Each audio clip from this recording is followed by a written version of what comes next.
hormati dan kita muliakan segenap pengurus Masjid Al-Istiqomah. Mudah-mudahan selalu Allah panjangkan umurnya, sehat walafiat, terus bisa mengayomi kita di dalam beribadah kepada Allah Subhanahu wa taala. Para guru, imam kita yang saya hormati, alhamdulillah jamaah kita yang baru saja tiba dari kota suci Makkah dan Madinah, guru kita Bapak Yanti dan siapa satu ini? Ya, alhamdulillah, mudah-mudahan hajinya makbul, diterima oleh Allah Subhanahu wa taala. Kita juga pengen rasanya pergi haji, pergi umroh ya. Cuman duit belum ada ini Pak, bagaimana? Nabi bersabda dalam kitab Tanbihul Ghafilin Al-Faqih Abdul Lais As-Samarqandi di dalam bab tentang keutamaan puasa Asyura, Yaum Asyura. Nabi bersabda, "Man shoma yaum Asyura minal Muharram, a'tahullahu thawaba asrata alafi malkin." Siapa yang puasa pada hari ke-10 bulan Muharram, udah apa belum? Belum, tanggal berapa itu? Tanggal 7 hari ada. Jadi kalau tanggal 10 Muharramnya kapan itu? Rabu Selasa? Hah? Selasa ya. Jadi ini Ahad, Senin, Selasa. Kata Nabi, aqtahullahu thawaba asrata alafi malakin. Allah bakal kasih dia pahala 10.000 malaikat. Malaikatul la yasunallah abada, yang tak pernah maksiat sama Allah, nggak makan, nggak minum, jadi ibadah.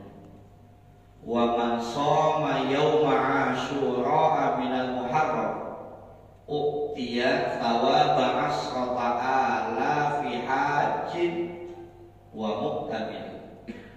Dan siapa yang puasa pada tanggal hari ke-10 bulan Muharram, Selasa berarti itu, uqtiya, dia bakal dikasih oleh Allah thawaba asrata alafi hajjin wa muqtamir, pahala 10.000 kali haji, 10.000 kali umrah. Orang kaya yang mana itu yang haji sampai 10.000 kali? Pak Haji Andi kan baru pulang nih. Kalau beliau pengen daftar lagi, boleh daftar kalau udah 10 tahun, baru boleh daftar lagi. Nanti keberangkatannya nunggu lagi tuh berpuluh-puluh tahun lagi.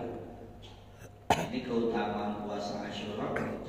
Maka dalam hadis kitab Riyadhus Shalihin, Nabi bersabda, "Shoma yauma Asyura," bahwa Nabi puasa pada hari ke-10 bulan Muharram, wa amara bisiyam, dan Nabi memerintahkan untuk berpuasa pada tanggal hari ke-10 bulan Muharram. Jadi perintahnya bukan dari wujud, tapi anjuran dari Nabi. Bahkan dalam hadis yang lain, la in baqaitu ila qabilin la asumanna tasi'a. Kalau seandainya saya hidup sampai tahun yang akan datang, kata Nabi, la asuman, saya bakal puasa dari tanggal 9 bulan Muharram. Jadi dari Senin besok tuh. Senin kan Tasu'a 9, Selasanya Asyura. Allah bakal kasih pahala 10.000 kali haji, 10.000 kali umrah. Nah, kerja itu yang begitu-gitu tuh. Nah, ini dalam kitab Tanbihul Ghafilin Al-Imam Abdul Lais As-Samarqandi. Apalagi itu amalan-amalan yang kalau kita kerjakan pahalanya pahala haji. Man ghada ilal masjid la yuridu illa ayyata'allama khairan aw yu'allima kana lahu ka'ajril haji taman haji. Siapa orang yang keluar menuju masjid, musola, majelis taklim, la yurid, yang dia tidak menginginkan illa ayyata'allama khairan, kecuali dia pengen mempelajari kebaikan-kebaikan. Dia ke masjid, ke mushola, majelis taklim, pengen mempelajari ilmu tentang wudu, bayar, baca Quran. Au yu'allimahu, atau dia keluar masjidnya pengen ngajarin ilmu, ke musholanya pengen ngajarin ilmu, keluar ke majelis taklim pengen ngajarin ilmu, maka bagi dia pahalanya pahala haji yang sempurna. Maka datang haji majelis taklim. Ini datang pagi ini nih, di samping kita sholat subuh berjamaah, kemudian kita ngaji mendapatkan ilmu. Yang ketiga, kita mendapatkan pahala haji. Cuman saya pesan jangan minta dipanggil Pak Haji, itu aja udah. Ya, Pak Budi, Pak Haji Budi. Pak Budi kapan hajinya? Lah, lu kagak ngaji sih, katanya begitu. Siapa yang menuntut ilmu, pahalanya pahala haji. Lu mah kan dapat pahala haji doang, belum haji. Jadi jangan minta dipanggil haji. Banyak amalan-amalan yang kalau kita kerjakan ganjarannya kerjakan. Wa man kharaja min baitihi mutahhiran ila salatin maktubatin kana lahu ka ajri hajil muhrim. Siapa orang yang keluar dari rumahnya mutahhiran, dalam keadaan suci, jadi dia ke masjidnya dalam keadaan suci, dalam keadaan wudu, ila sholatin maktubatin, untuk melaksanakan sholat maktubah, sholat fardu, maka bagi dia ganjarannya ganjaran pahala haji. Oh banyak. Ada anak muda datang kepada Nabi, ya Rasul, saya pengen ikut berjuang di jalan Allah, berjuang fisabilillah. Kata Nabi, apakah engkau masih mempunyai kedua orang tua? Kalau bapak udah gak ada ya Rasul, kalau emak masih ada. Kata Nabi, pulanglah kau, berbaktilah kau kepada orang ibumu, senangilah hati ibumu. Ya, fa in fa'alta dzalik, kata Nabi, maka apabila kau mengerjakan yang demikian itu, berbakti kepada ibumu, wa anta haju wa muqtabirun wa mujahidun, maka engkau akan mendapatkan pahala haji, pahala umrah, dan pahala jihad di jalan Allah. Jadi banyak ya.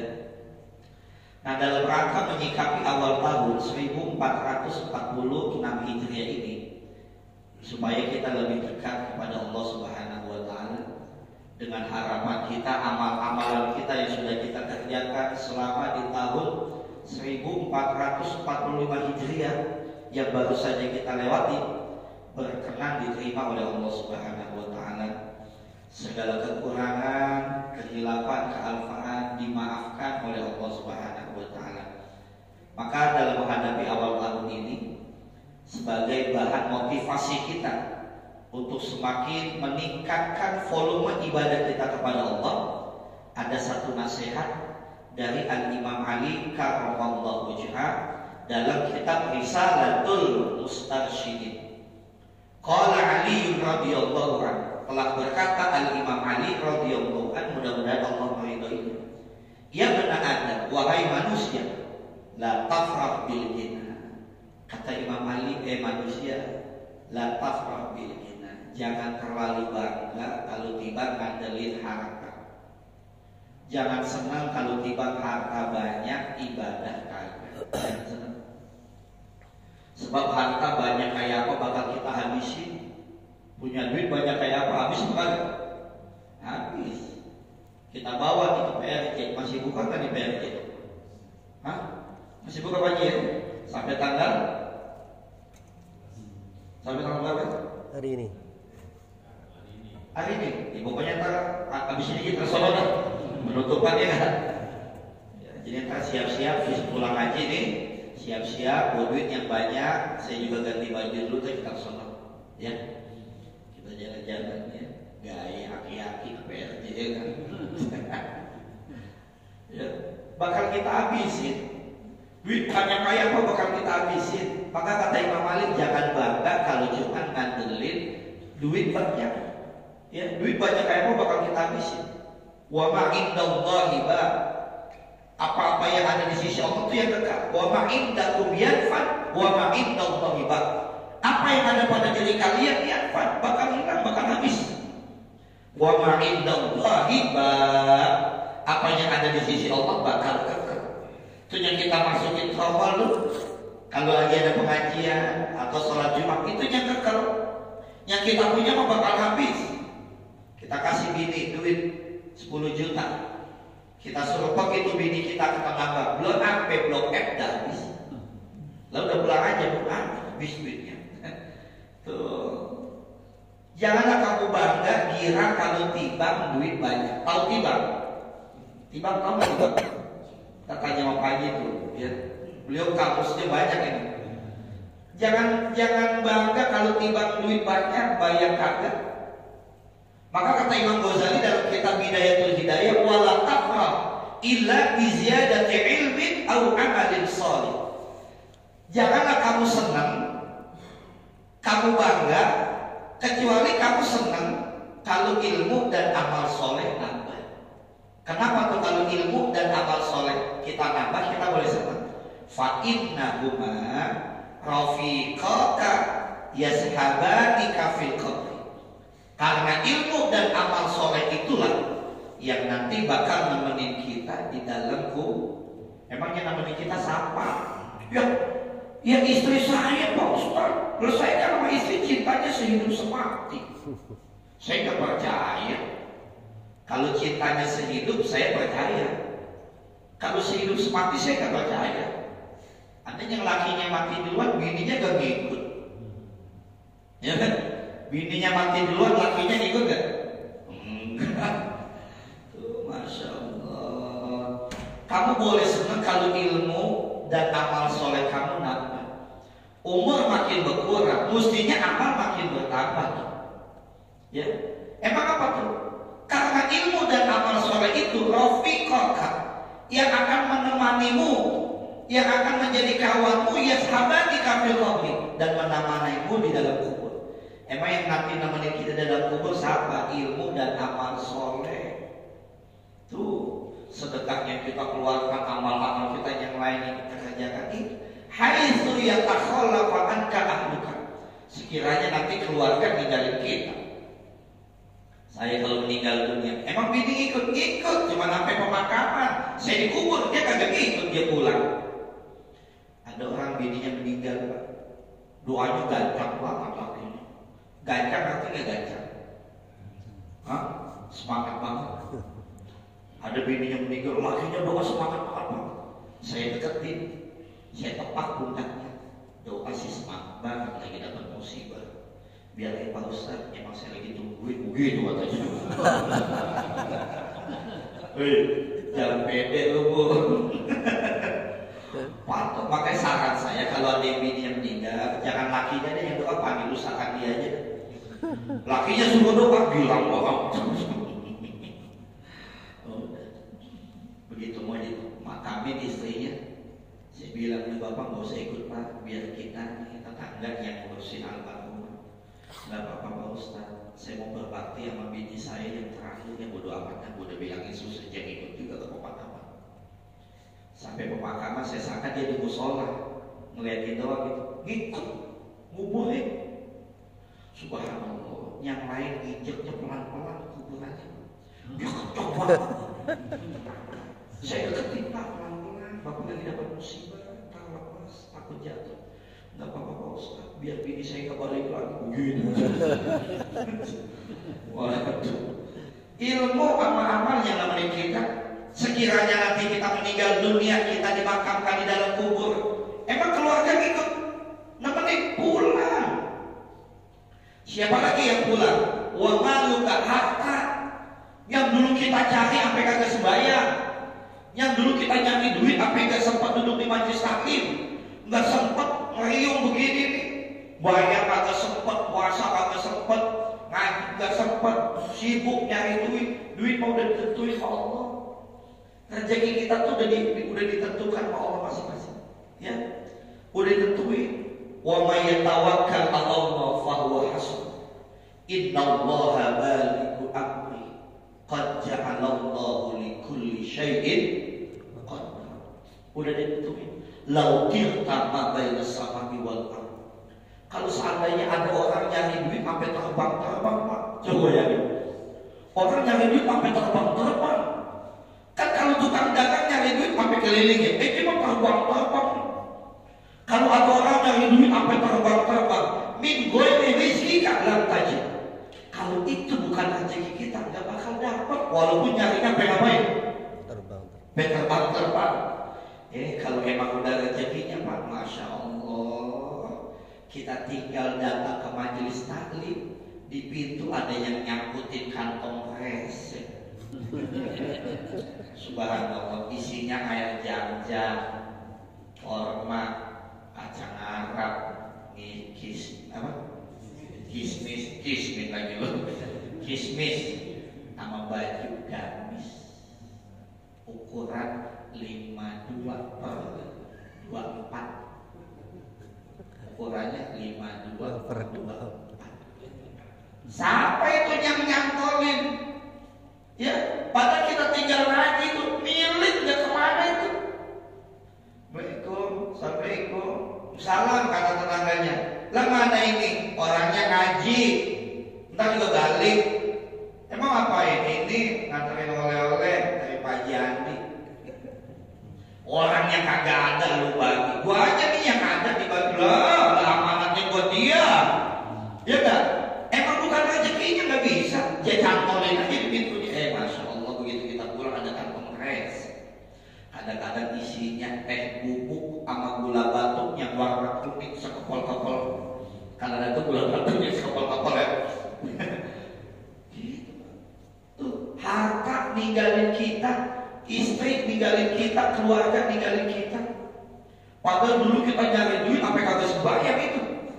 Emang kalau kita mati duit ikut? Enggak. Kecuali yang pernah kita titipin di masjid nih. Yang kita pernah titipin ketika ada santunan anak-anak ya. Itu. Masya Allah. Kadang-kadang kalau udah kerja lupa sembahyang. Saya kadang-kadang suka ngisi kajian kantor ya. Lah, Pak Anu nggak kelihatan ini. Tadi sih saya lihat Pak Ustadz masih di depan laptop. Ya udah kita ngaji dulu deh. Habis ngaji saya temuin dah karena jangan ketemu. Ya Allah Pak Ustadz, waalaikumsalam. Mohon maaf Ustadz, nggak bisa ikut isi kajian Ustadz. Nggak apa-apa. Sehat. Alhamdulillah Pak Ustadz sehat. Udah sholat? Belum Ustadz, kerjaan lagi numpuk banget katanya gitu. Ya, terus sudah makan? Kalau makan sih saya usahain Ustadz. Sudah makan diusahain sembahyang.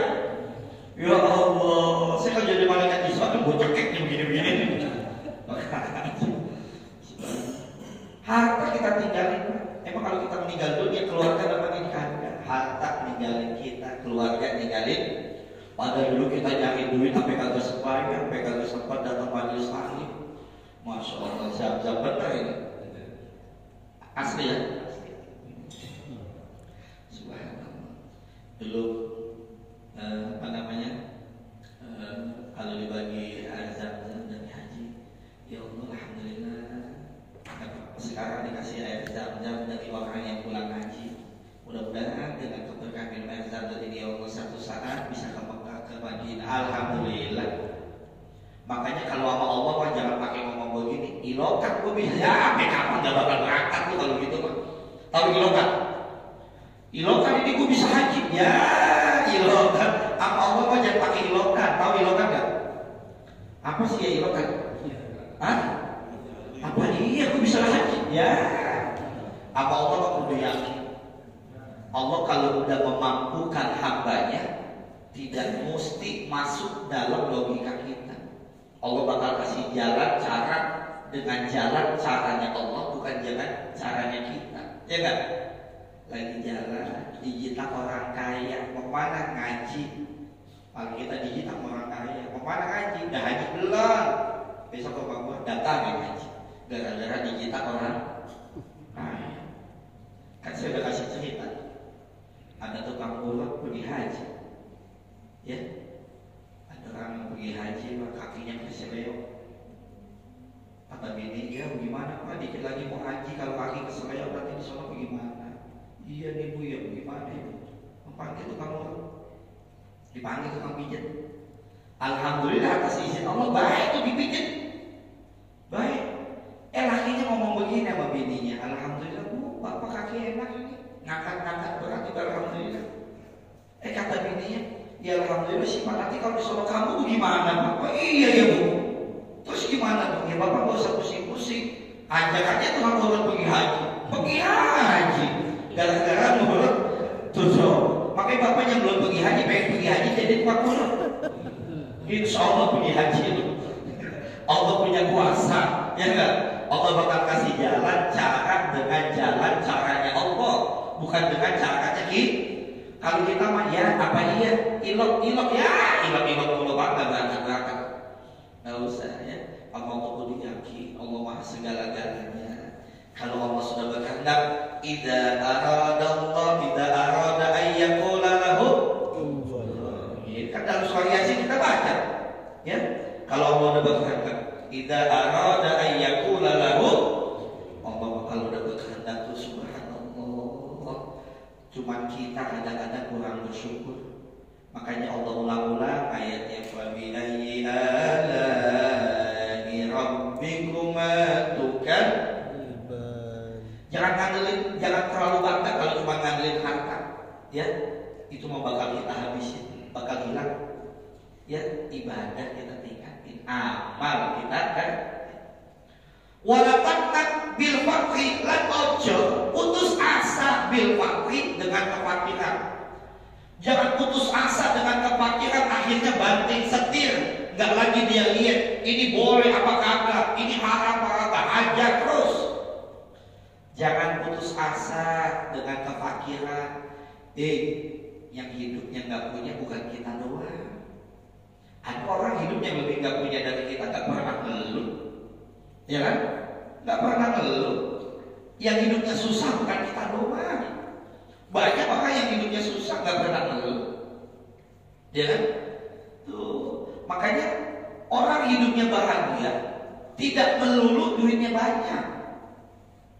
Orang hidupnya bahagia itu bagaimana dia bisa menyikapi hidup dalam hati dengan selalu membahasakan alhamdulillah. Assalamualaikum Pak Haji. Waalaikumsalam. Sehat? Alhamdulillah. Padahal bininya gacor mulu dari malam. Gacor. Kalau burung gacor. Padahal bininya ngomel mulu dari malam tuh. Tapi asal ketemu orang tuh, sehat bu? Alhamdulillah Pak Ustaz. Alhamdulillah ala kulli hal. Kalau udah ngomong alhamdulillah, jangan pakai ditambahin cuman. Sehat Pak? Alhamdulillah Pak Ustaz. Cuman, jangan pakai cuman. Kalau pakai cuman kan berarti ada bentuk ketidakridhoan. Cuman Pak Ustaz. Tuh, kalau cuman kan berarti ada keluhan. Jangan terlalu banyak keluh. Itu bentuk protes kita sama Allah. Ya, udah yang ada aja kita nikmati ya Allah. Alhamdulillah. Saya sangka saya doang yang hidupnya susah. Lah karena masih banyak orang yang hidupnya susah gak pernah ngeluh. Ya, ini kan yang saya kenal udah susah kagak sembahyang, nggak ibadah, ya. Jangan bukan kita doang yang susah, ya. Banyak orang lain yang hidupnya lebih susah gak pernah ngeluh. Dia tetap ibadah, ya.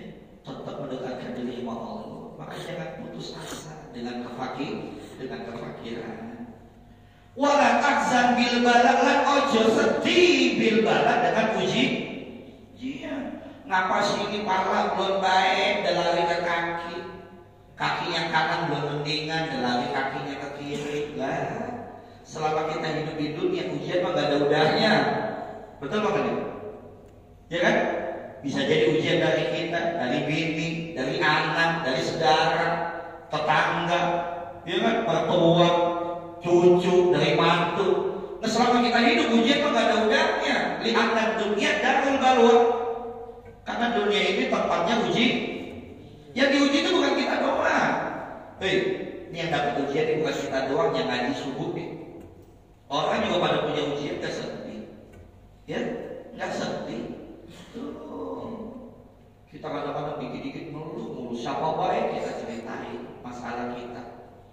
Kalau pengen curhat masalah kita, ambil wudhu, bayang 2 rakaat, selesai angkat tangan. Rabbana la tu'akhidna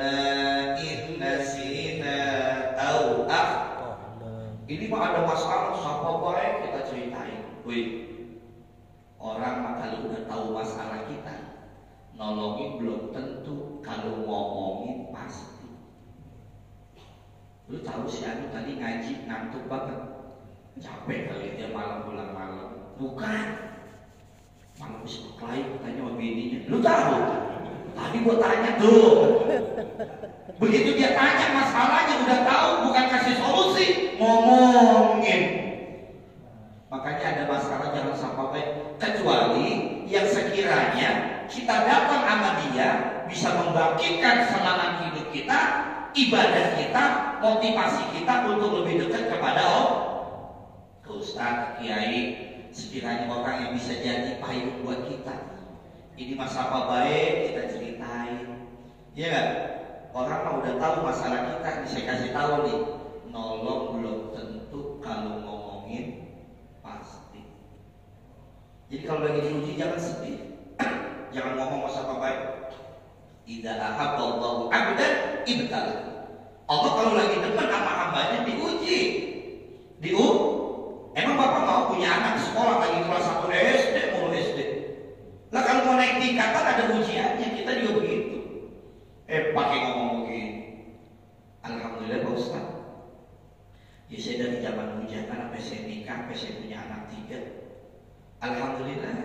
Walaupun saya nggak sembahyang, saya nggak pernah ngaji kayak bapak-bapak yang lain, katanya begitu.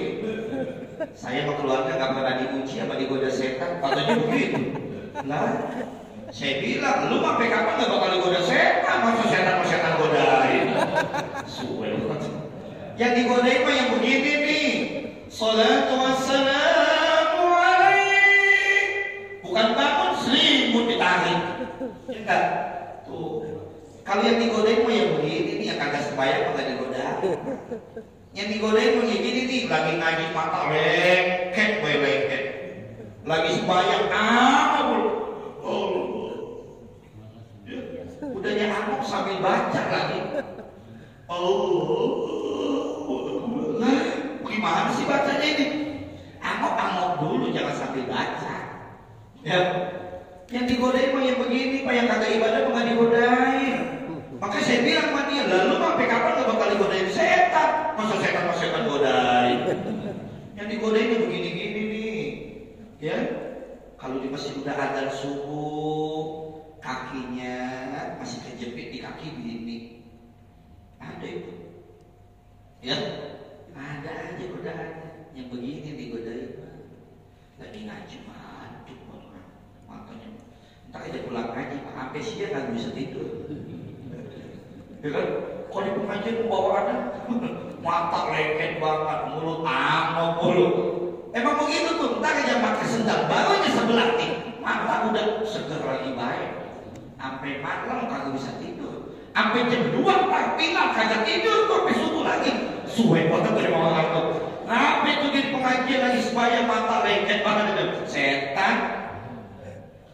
Di pengajian mah ngantuknya kayak apa? Tahu tak aja kita pulang kagak bisa tidur. Ngerjain aktivitas di rumah kita, yang nganterin bini lah, yang nganterin anak segala macamnya lah. Sampai tengah malam nungguin bola jam 2 kagak tidur. Ya, sampai besok lagi nggak tidur lagi. Apa itu dia lagi sembahyang mengaji ngantuk banget.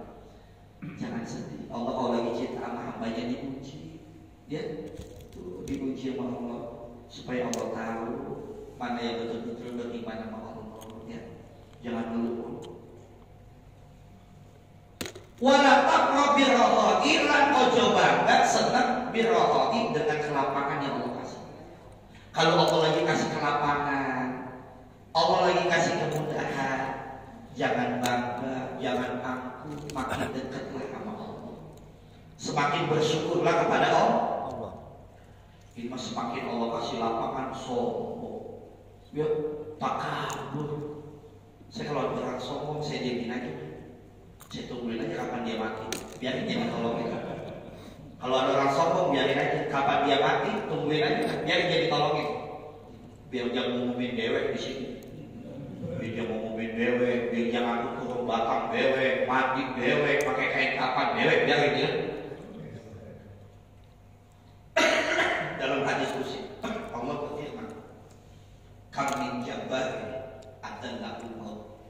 Berapa banyak orang yang jabat, orang yang angkuh, congkak, bakal dihinakan dengan sebuah kematian. Orang waktu di dunia sombong, emang kalau udah mati bisa peraih sombong. Ini baru duit banyak, mentang-mentang duitnya banyak, jalannya gak nepak. Tahu gak nepak? Wah, kuntilanak nih kali orang. Mentang-mentang duitnya banyak, jalannya dalam, dia gak tahu. Di komplek kita banyak banget juga. Dia lagi jalan dalam, udah satu aja. HP kita mau sombong, ya? Ada. Semuanya titipan Allah. Maka hidup itu contoh kayak tukang parkir. Kenapa dia gak sombong? Karena tukang parkir tidak merasa memiliki, hanya merasa dititipin. Mobil yang parkir banyak, ke selfie mulu, ya, nggak banget. Nanti mobil pergi satu demi satu, dia kesedih. Emang apa? Bukan punya dia. Dia cuma dititipin, tidak merasa memilih. Ya kan? Kalau lagi dikasih kelapangan, kemudahan Allah, jangan bangga. Sebab tu'til mulka man tasha wa tanzi'ul mulka mimman tasha wa tu'izzu man tasha wa tudhillu man tasha biyadikal khair innaka ala kulli syai'in. Kau lagi dikasih sama Allah, jangan sombong, jangan menjauhkan diri kita sama Allah. Sebab satu saat wa tanzi'ul mulka mimman tasha, bakal diambil sama Allah. Kau lagi dikasih, jangan sombong, satu saat bakal diambil. Wa tu'izzu man tasha, kau lagi dikasih kemuliaan, jangan pada sombong. Sebab satu saat wa tudhillu man tasha, bakal dihinakan. Ya. Kau lagi dikasih kekuasaan, kemuliaan, jangan sombong. Sebab satu saat wa tudhillu man tasha, bakal dihinakan. Tapi ingat ayatnya, biyadikal khair innaka ala kulli syai'in. Di sisimu ya Allah ada kebaikan.